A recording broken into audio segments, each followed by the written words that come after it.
जैसे आप सब जानते हैं, पिछले 10 साल की आम आदमी पार्टी की बीमारियों को हम झेल रहे हैं और दिल्ली के लोग भी झेल रहे हैं।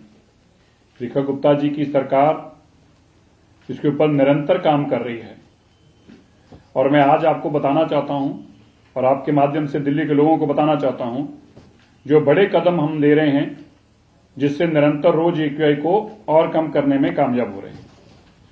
एक तो जैसे पहले बताया गया था कि सरकारी हो चाहे प्राइवेट हो, जो इसकी वायलेशन करेगा उसके ऊपर बड़ी कार्रवाई की जाएगी। तो मैं आपको बताना चाहता हूं, अब तक 1750 इंस्पेक्शंस की गई, जिसमें से 556 को नोटिस दिया गया और 7 करोड़ रुपया ऐसी वायलेशन करने वालों पर पेनल्टी लगाई गई। 7 करोड़ रुपया पेनल्टी लगाई गई और 48 जो है वो कंस्ट्रक्शन साइट्स को परमानेंट क्लोजर का नोटिस दिया गया। तो जो कंस्ट्रक्शन साइट में 1750 इंस्पेक्शन थी, उसमें से 556 के खिलाफ कार्रवाई हुई और 7 करोड़ रुपया पेनल्टी लगी, 48 बंद हुई है। इसी तरह जो रोड गार्बेज और रोड के ऊपर जो वायलेशन हो रही है, चाहे गार्बेज की है चाहे डस्ट मिटिगेशन की है, उसमें सारी सरकारी संस्थाओं के ऊपर भी कार्रवाई की गई है, जिसमें 230 टोटल इंस्पेक्शन हुई लास्ट 2 दिन में। पिछले 2 दिन में 230 इंस्पेक्शन हुई।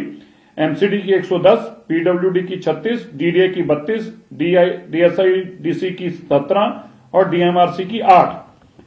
और इनमें से 230 इंस्पेक्शन को करके जिनकी वायलेशन थी उनके ऊपर 1 करोड़ रुपया, सरकार के ऊपर भी पेनल्टी, सरकारी संस्थाओं के ऊपर भी पेनल्टी लगी है 1 करोड़ रुपया। इसी तरह जो पिछले साल के मुकाबले में चालान है, पिछले साल अब तक 4,33,000 चालान किए गए थे। अभी हमने PUCC के चालान 7,97,000, लगभग 8 लाख चालान जो हैं इस साल किए हैं। पिछले साल के मुकाबले में डबल चालान हमने इस साल किए हैं, जो व्हीकल्स पोल्यूट कर रहे थे और वो नॉर्म्स को फॉलो नहीं कर रहे थे।